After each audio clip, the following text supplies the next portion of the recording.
네, 카시카리 분장을 하면 밝아진다고 하시는데 카시카리도 좀 피부톤이 어두운 걸로 제가 어둡습니다. 네네. 카시카리. 예. 네. 머리도 약간 좀 벗겨졌고요. 예. 머리는 절대 담지 않겠습니다. 그럼요. 저도 큰일 납니다. 약간 제가 뭐 깊숙하게 이렇게 막 사과하면서 깊숙하게 인사할 때 정수리가 좀 헝하다는 말씀이 약간 있으신데 좀 화납니다. 약간. 예. 정수리 조금만 그래요. 조금만. 네, 그렇습니다.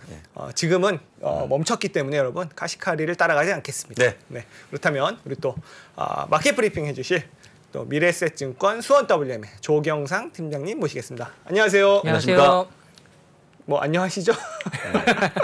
근데 의외로 담담하신 것 같아요, 팀장님은. 네. 담담하십니다. 그렇지는 않고요. 그렇지 않습니까? 네. 요새 뭐 증권사 직원, 저도 뭐 증권사 직원이지만 네. 그 왜 2차 대전 당시에 우리 괴벨스 네. 선전부장이었잖아요. 네. 선전부 장관. 그 나치를 이제 선전하기 위해서. 그렇죠. 그 증권사 직원으로서 이제 이런 상황에서도 주식 얘기를 해야 되니까. 그러니까요. 괴벨스가 되어 있다라는 생각이 오늘 갑자기 들었어요. 아침에 이제 나오면서. 좀 지난주 이제 고용부터 해서 좀 안 좋은 얘기들이 좀 많이 나오고 거기에 따라서 시장도 많이 동요가 있었기 때문에 네.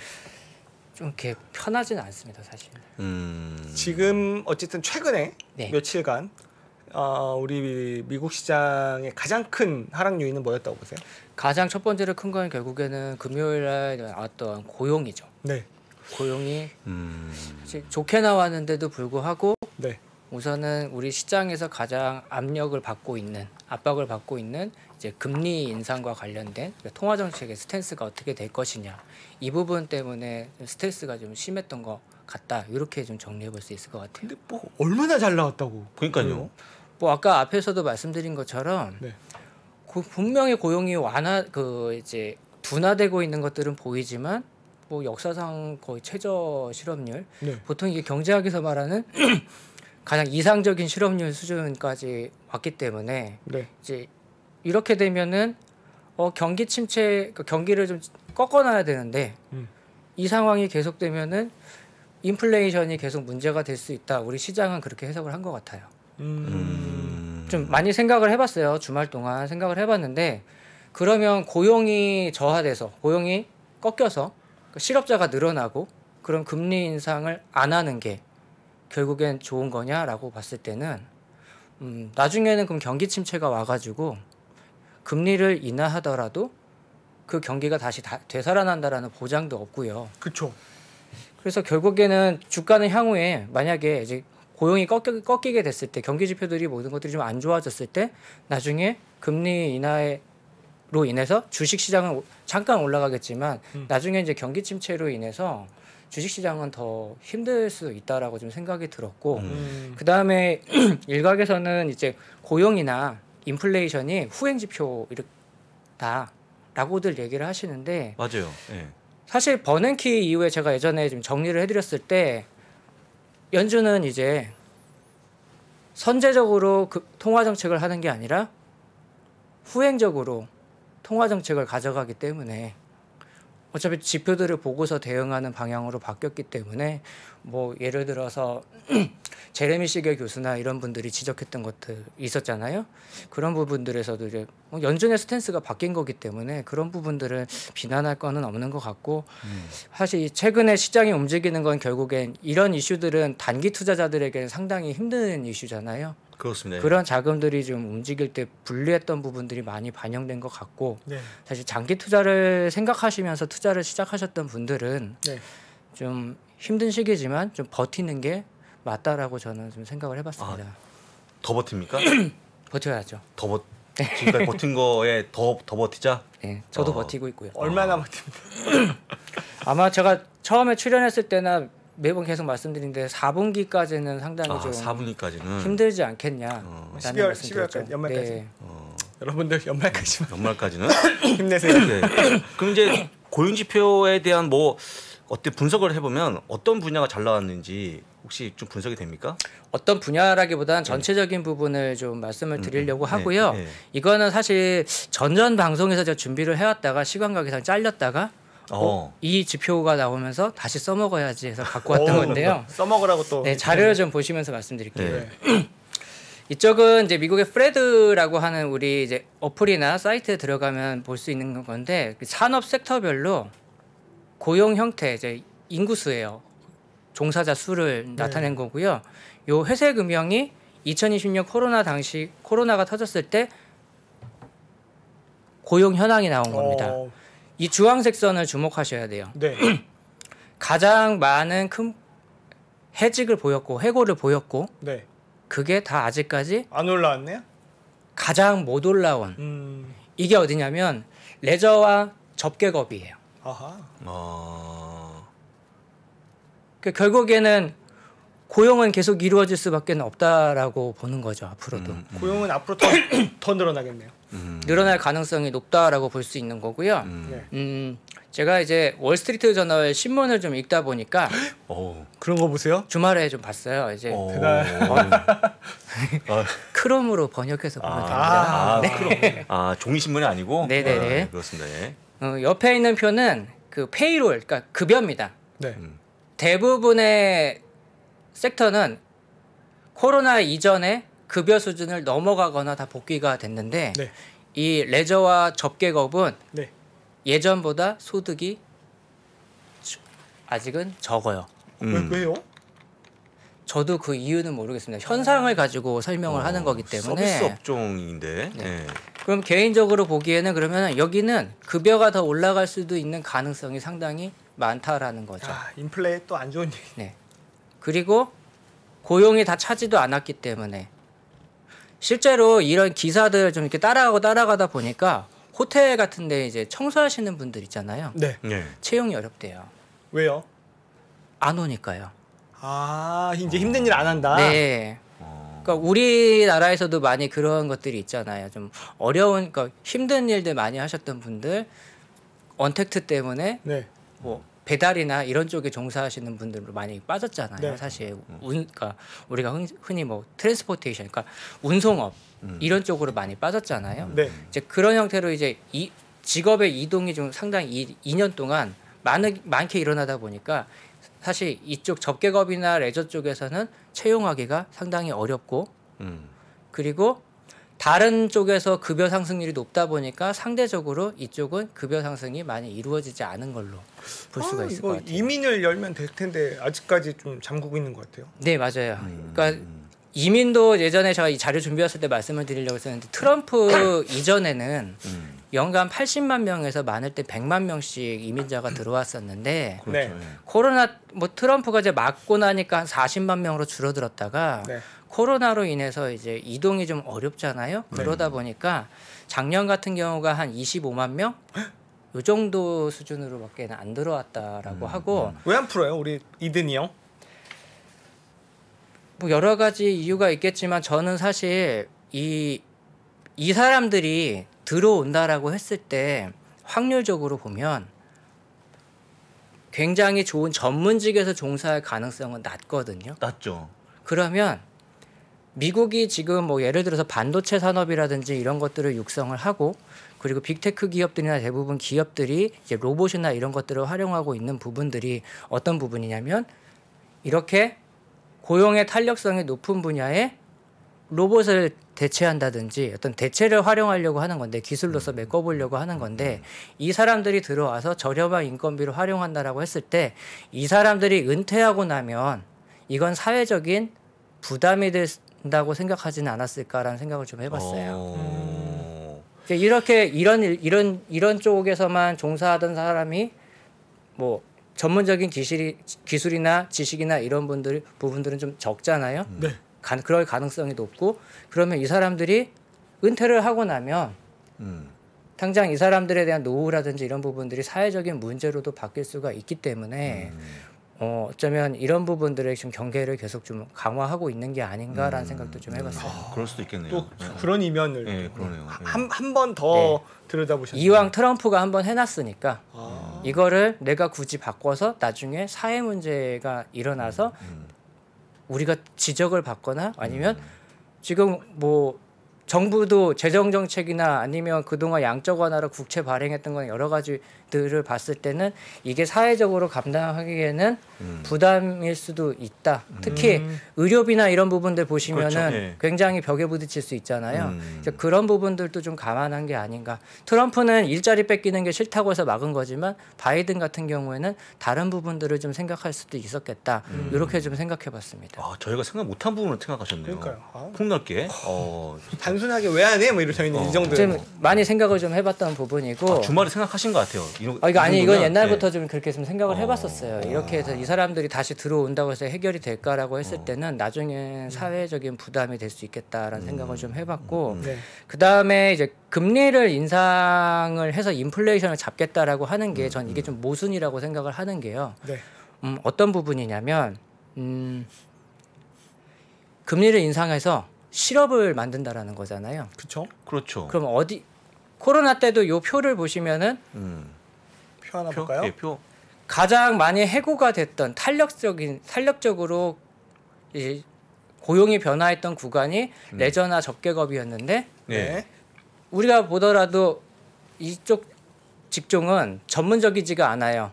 그래서 급여 그쵸. 수준이 낮다라는 걸 추정할 수 있고요. 네. 이 사람들의 대부분이 그래도 미국에서 보면은 저소득층일 확률이 높다라는 겁니다. 그렇죠. 그렇죠. 예. 그럼 이 사람들을 실업자로 만든다는 건데 모순이잖아요. 그러면 저소득층들이 인플레이션에 시달리는 거를 방지하기 위해서 금리를 올려야 된다라고 말은 했지만 이 사람들이 결국에 해고되는 거잖아요.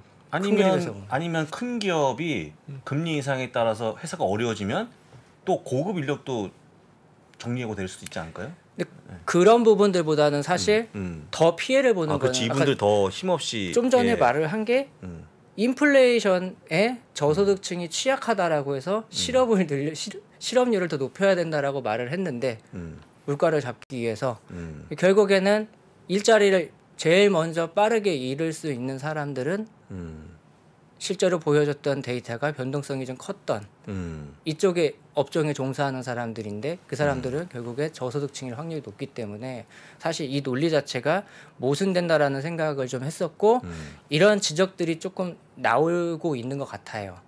네, 이게 나오고 있는 것 같아요. 우리 조경상 팀장님 얘기를 우리 월이 형, 음. 파월이 형 좀 음. 들어주세요. 들으셨습니까? 아니 몇 년 전에는 연준 앞에 노숙자 텐트 앞을 이렇게 지나가면서 걱정하셨던 분이 지금 금리를 이렇게 세게 올려서 저소득층이 실업으로 가고 있습니다. 월이 형 잘 들어주세요. 진짜 우리 진우님 진짜 많이 물렸나 봐요. 살려줘. 그러니까요. 네. 예, 그렇습니다. 네. 또 무슨 얘기 할까요? 예, 연준이 고할까? 이게 좀 되게 재밌는 제목인데요. 네. 예. 결론적으로 11월에도 75bp를 인상할 것 같다라는 확률이 높아졌고 페드워치라든지 이런 것들을 보면 완전히 역전됐거든요. 이제. 네, 맞아요. 그리고 그 주말 동안 브레이너드 부의장이라든지 아니면 찰스 에반스 시카고 연은 총재가 말을 했는데 사실 찰스 에반스 같은 경우 좀 뒤통수죠. 이 사람 좀 비둘기파로 알고 있었는데 네. 매파로 변했어요. 요새 이제 비둘기 없죠? 요즘엔 비둘기 없더라고요. 비둘기가 없어요. 네, 없습니다. 네. 농담 조금 섞어서 말씀드리면 예, 아까 농담. 장혜성 지점장하고 얘기하다가 다 닭꼬치로 비둘기가 간 게 아니냐라는 얘기를 했었는데 이게 간혹 진짜 닭꼬치 잘 사드셔야 돼요, 여러분. 그게 닭이 아닐 수 있습니다. 너무 싼 거 사드시지 마세요. 그래서 금리 인상에 대한 의지만 좀 확인했던 것 같고 주말간에 나왔던 뉴스 중에서 이제 유엔이 나섰어요. 각국의 중앙은행들 금리 좀 그만 올려라. 월이 형 듣고 있어요. 그리고 일부 이제 경제 칼럼을 쓰시는 이제 저널리스트들이 얘기하고 있는 것들 중에서 보통 연준이 통화 정책을 할 때 직관적으로 하지는 않고요. 우리가 흔히 뭐 들어보셨을 수도 있어요. 테일러 준칙이라거나 네. 아니면 관성법이라고 하는데 자, 일단 두 개 다 간단히 설명 좀. 테일러 준칙은 여러 가지 이제 뭐 고용이라든지 기대임금이라든지 여러 가지 경제 현상들을 놓고 하나의 어떤 방정식처럼 만든 다음에 적정 금리를 어느 정도 수준으로 정하는 것이 좋은지라는 거고요. 네. 관성법 같은 경우에는 물가라든지 연준이 어떤 실업률이든 뭔가 척도를 놓고 있으면 그거를 평균을 낸 다음에 어느 정도 수준에서 금리를 조절해야 된다 이런 규칙 같은 건데 오호. 그 미국에 뭐 투자 이렇게 하는 사람들 이제 트위터 이런 거 딱 보면은 그 그래프가 있어요. 지금까지 연준의 통화 정책 긴축 모드 중에서 가장 가파른 기울기를 보이고 있는 게 올해거든요. 그렇죠. 그러니까 결국에는 어떤 규칙이나 질서가 무시된 상황에서 금리 인상을 하고 있는 게 아니냐라는 이제 지적도 좀 나왔었고요. 네. 또 이제 사이드로 이제 조금 이제 괴롭히는 것 중에 미국 재무부가 이제 채권을 발행하면 연준이 갖고 있었잖아요. 이 이자 부담이 점점 늘어나고 있다라는 부분을 좀 지적했었는데 이건 조금 자료를 조금 제가 하나 볼까요? 보여드릴게요. 네. 이 패드에 들어가면 볼 수 있습니다.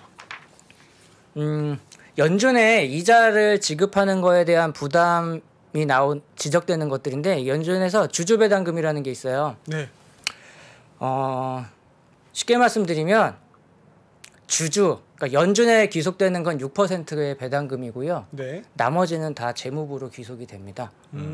그래서 제가 2019년도하고 20년도에 배당금 이제 기사들을 좀 찾아서 보니까 대략 70% 정도의 수익 금액은 미국 재무부로 귀속이 됩니다. 그래서 이자 부담이 증가하거나 이런 부분에 대해서 우려하는 부분들은 조금 그 우려는 좀 줄여도 된다. 이 부분을 좀 말씀을 드리고 싶고 이제 중요한 건 이제 연준이 이제 금리 인상을 하는 거에 대해서 이렇게 긴축을 상당히 강도 높게 하는 거에 대해서 반발이라든지 네.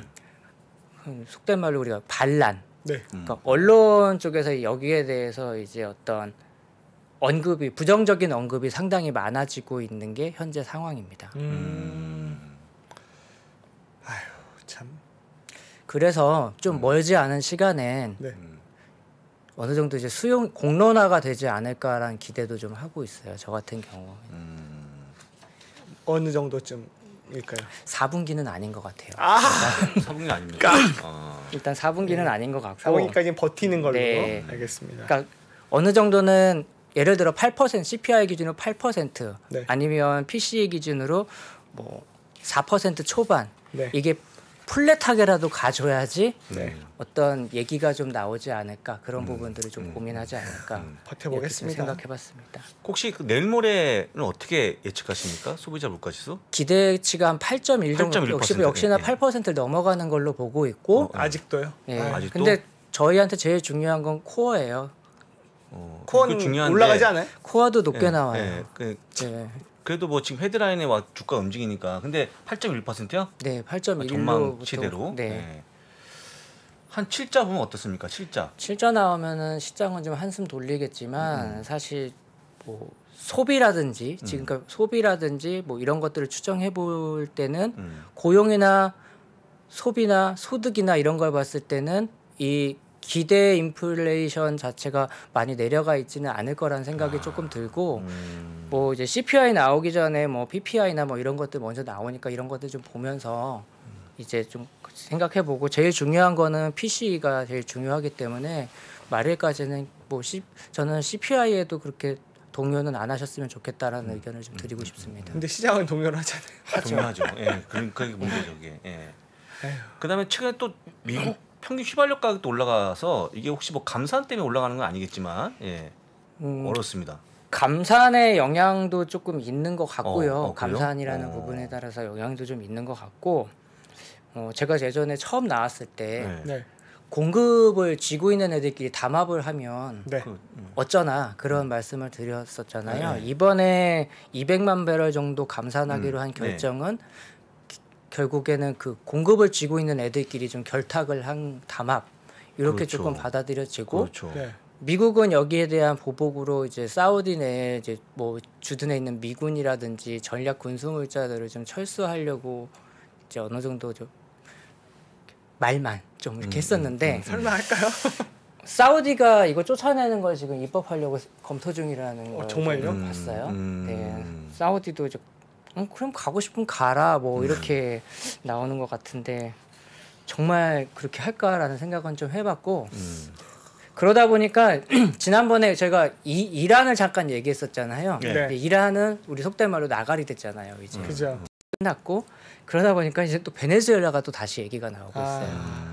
네, 베네수엘라가 다시 얘기가 나오고 있고 이제 미국에 있는 기사들을 좀 보니까 그 영부인의 조카가 마약 거래 혐의로 미국에서 체포돼 있어요. 구속돼 있어요. 네. 오. 얘네 2명을 풀어주고 베네수엘라가 이때 보복으로 미국인들을 가둬두고 있었거든요. 맞교환을 했어요. 그러니까 이게 어떤 화해의 제스처가 아니냐 뭐 이런 부분들 얘기가 나오고 베네수엘라에다가는 쉐브론이 가장 많이 투자를 해놨는데 네. 얘네들 이제 조금 약간 우리 속된 말로 설레발을 좀 하고 있고요. 어허. 그 다음에 이탈리아하고 스페인은 베네수엘라에다가 가스전까지 개발에 참여까지 해놨었기 때문에 이것도 이제 쉐브론이 또 저것도 내가 할 수 있는데 이렇게 하고 있는 상황인데요. 얘네가 그 자산이 동결된 지가 한참 오래됐기 때문에 그쵸. 굉장히 낙후되어 있고요. 그러니까 제대로 돌아갈까요? 네. 기름 얘기를 조금만 드리면 네. 베네수엘라 기름 석유는 이게 액체로 막 나오는 게 아니고요. 그 찐득찐득한 그 꿀 같은 거라서 얘네들을 좀 이제 정화를 해준 다음에 다시 정제를 해야 되는 과정이 들어가기 때문에 이게 실제로 그러면 시추를 해서 이런 과정들을 겪고 하면은 실제로 시장으로 나오기에는 시간이 좀 오래 걸립니다. 다만 이제 베네수엘라는 빨리 이거 풀고 싶으니까 하루에 45만 배럴 이상은 뽑아낼 수 있다 막 이렇게 얘기를 하고 있는데 저는 이것도 그렇게 빨리 해소될 수 있는 문제는 아니라고 보고요. 네. 다만 이제 가솔린 가격 좀 미국에서도 오르기는 했지만요. 고점이나 이런 부분들 대비해서 봤을 때는 예전에 비하면 좀 상당히 좀 안정적인 상황인 거고. 네. 그다음에 글로벌리하게 봤을 때도 수요가 둔화될 수 있는 가능성이나 이런 여지는 상당히 좀 넓은 편이고. 그다음에 좀 사이드로 조금 하나만 말씀드리면 유로하고 그 이스라엘하고도 천연가스 때문에 화해 제스처 움직임이나 이런 것들이 좀 있었거든요. 네. 그게 이제 레바논인가요? 얘네들하고도 좀 이 가스전 때문에 좀 갈등이 있었는데 네. 워낙 급하니까 그냥 합의 봤어요. 그냥 여기까지는 네 거, 여기까지는 내 거 이렇게 했는데 뭐 좀 이제 시간을 놓고 보면은 다른 공급처라든지 이런 부분들은 좀 생각할 수 있는 부분들이 좀 있기 때문에 네. 이 유가 상승은 좀 제한적이지 않을까 이렇게 좀 생각을 하고 있습니다. 우리가 알고 있겠지만 뭐 유럽 같은 경우는 이미 경기 침체라고 우리가 보고 있고, 그렇죠. 그럼 유럽이 경기 침체면 중국도 장담할 수는 없는 상황이고, 그렇죠. 사실 지금 보면 미국만 좋은 상황이기 때문에 미국은 상당 부분 자국에서 대체가 가능하고, 그렇죠. 이런 부분들을 보면은 그 유가가 올라가는 부분들은 상당 부분 좀 이제 상단은 어느 정도 좀 막혀 있는 형태로 가지 않을까 이렇게 생각을 좀 해볼 수 있을 것 같습니다. 제발요. 많이 안 오르면 좋겠어요. 우리 그다음에 이제 우리가 많이 갖고 있는 네. 빅테크 좀 제가 여쭤봤으면 좋겠어요. 빅테크 아까 한 40% 빠져 있지 않습니까? 업종들이. 너무해요. 근데 진짜 너무. 환율 때문에 빠진 거죠? 아니 뭐 금리 때문에 빠진 건가? 어떻게 생각하십니까? 결론을 말씀드리면 3분기 실적은 아마 환율의 영향을 약간 받을 건데 우리가 생각하는 것만큼의 환율의 충격은 크지 않을 수 있다라는 말씀을 좀 드리고요. 정말요? 네. 다들 그 걱정인데? 해외 매출이 높은데 비중이. 그러니까 다들 그 걱정이에요. 제가 이제 요걸 말씀드리기 전에 환율을 좀 말씀드려 볼게요. 네. 만약에 지금 이제 달러당 1,200원이라고 했을 때 제가 앱스토어에서 3,600원을 결제하면 네. 3달러의 매출이 발생하는 거죠. 그렇죠. 그렇죠. 그러면 환율이 1,800원으로 올랐을 때 매출이 2달러. 2달러로 되는 거니까 네. 매출이 감소하게 되는 거죠. 감소하죠. 네, 그렇죠. 달러 기준으로 보면 이제 이런 부분들을 우리가 우려를 하는 거거든요. 그러니까. 네. 그러면 2분기 실적 기준으로 보면 직전 1년 전하고 환율을 비교해 봤을 때 달러 인덱스를 가지고 비교해 보면 한 13에서 14% 정도 변동이 있었어요. 네. 그러면 이게 실제로 환율에 대한 변동이 얘네들이 2분기 때 재무제표에 어느 정도 반영이 됐었는지를 우리가 한번 추정해 보면 됩니다. 그래서 해주세요. 네, 준비한 자료를 좀 보여드릴게요. 별걸 진짜 다 해오신다. 그러니까. 대단해. 네. 우리가 흔히 착각하는 게 매출이나 손익은요 평균 환율을 쓰거나 네. 그 매출이나 수익이 발생한 시점에 환율을 적용합니다. 음. 그러니까 6월 말일자 아니면 9월 말일자 종료된 환율로 계산하는 게 아니라 네. 평균법을 사용하기 그래요? 때문에 그럼 평균 우리가 뭐 1에서 시작해서 10으로 끝난다라고 하면은 다 합치면 55가 나오는 거니까 나누기 2를 하면은 27이 되듯이 네. 평균을 적용해서 쓰는 거고요. 네. 그러면 우리가 생각한 것보다 일단 데미지는 반감됩니다. 데미지는 반감이 되고요. 네. 그래서 마이크로소프트하고 애플하고 구글을 가지고 한번 이제 찾아보고 와. 말씀을 드릴게요. 네. 자, 마이크로소프트는 상당히 친절하게 얘네들이 공시되어 있는 재무제표 주석에 써 있어요. 네. 자, 환율이 10% 하락하면 요만큼 마이너스가 난대요. 이게 100만 달러로 돼 있는 거거든요. 근데 총 수익이 밑에 여기 나와 있어요. 네. 요게 대략 5%, 6% 정도 됩니다. 수익 대비해서 보면 8이니까 19면은 한 3.5%? 네, 그죠? 맞습니다. 이 정도 되죠? 네. 3.5%. 그리고 얘네들은 기본적으로 해지 수단을 쓰고 있어요. 적극적이진 않습니다. 환해지를 네. 동일한 금액으로 계속 하고 있고 그 다음에 위험 회피 수단으로 지정되지 않은 이제 외환 그 이제 환해지 방법들을 활용하고 있어요. 좀 특징이라고 보면 작년보다 네. 올해 해지가 더 소극적입니다. 그냥 제 생각엔 그냥 일이나 열심히 하자 그냥 이걸 가지고 하면서 손을 놓은 것 같아요. 제가 보기엔. 네. 네. 하지만 일정 부분씩은 환에 대한 위험을 회피하기 위해서 해지 수단을 쓰고 있다. 파생 거래를 쓰고 있다를 볼 수 있고요. 그다음에 제일 중요한 건 세전 수익 기준으로 보면 미국 수익이 절반 이상이에요. 네, 마이크로소프트. 그렇죠. 네. 그렇죠. 그러면 아까 평균법을 쓰니까 반감되고 네. 절반이 미국에서 발생하니까 또 반감되고 네.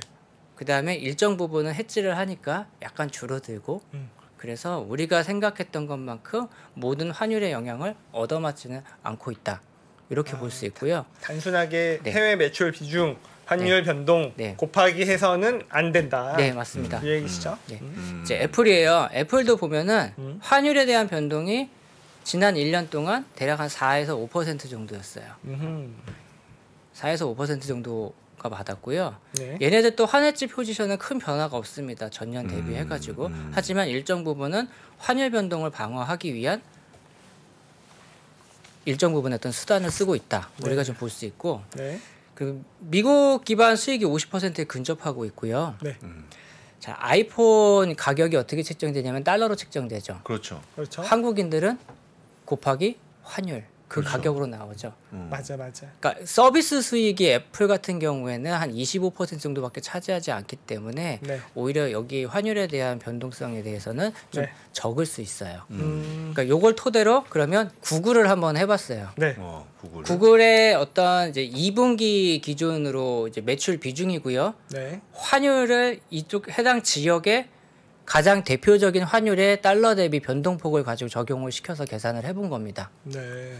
9월 말일까지 기준으로 해서 예상을 해본 거예요. 자, 99라고 했을 때 기존이 환율을 보정하면 94.6이기 때문에 큰 변화가 없죠. 한 5%? 네. 네. 약간 작네 그래도. 네. 결국에는 뭐가 중요한 것 같냐라고 봤을 때는 얘네들이 원래 하고 있던 본업이 충실하냐, 거기에 대한 성장성이 얼마나 나왔냐, 이 부분이 충분히 환율은 커버할 수 있는 부분이다. 인 것 같고 네. 그러면 대부분의 어떤 투자은행들이 이 환율에 대해서 우려를 했던 부분은 그 배경엔 뭐가 있냐? 2분기보다 3분기에 장사를 성장성을 많이 못 보여줄 수 있기 때문에 요것마저 줄어드는 환율의 영향을 받는 것까지 우려를 한 게 아닌가라는 생각을 좀 해봤고요. 하지만 저는 분명히 말씀드리고 싶은 거는 우리가 생각했던 것보다 환율에 대한 데미지는 크지 않을 수 있다. 이렇게 볼 수 있고 결론적으로 정리해서 말씀드리면 우리가 넷플릭스가 네. 네. 환율에 대한 데미지를 많이 받았다라고 우리가 알고 있잖아요. 네. 네. 얘네는 매출은 미국 이외가 60%예요. 절반을 넘어가고요. 비용은 데이터 센터 이용료 같은 걸 아마존에 내야 되기 때문에 달러로 비용을 줘야 됩니다. 결국에는 환율의 매출은 버는 돈의 가치는 줄어들었는데 그쵸. 내야 되는 비용은 그대로니까 마진이 줄어들고 있고요. 그 다음에 넷플릭스는 성장성을 보여주지 못했었어요. 그래서 걔네들이 이제 주석에다가 이게 원래 환율을 보정하면 이 정도 성장하는 거고 막 이렇게 다 대부분 이 빅테크 기업들도 다 써 있습니다. 보정된 환율 기준 다 나와 있는데 시장에서는 그래도 너네 더 성장한 모습을 보여주진 못했잖아라는 평가에다 이 환율까지 두 가지가 동시에 작용하면서 넷플릭스한테 좀 안 좋았던 것 같고 우리가 다 아시겠지만 OTT는 이미 빅테크 기업들도 적극적으로 진출하면서 사실 이제 넷플릭스만의 어떤 시장은 아니었기 때문에 그런 부분들도 좀 의심을 좀 받을 수 있었던 것 같고요. 이제 곧 이제 4분기 실적에 대한 부분들이 좀 나올 건데 오히려 이 실적들보다는 4분기 가이던스 좀 안 좋을 걸로 많이 나오고 있습니다. 네, 팩트셋에서 봤을 때도 S&P 500 기업들 이익 성장률이 4% 수준으로 좀 하향됐거든요.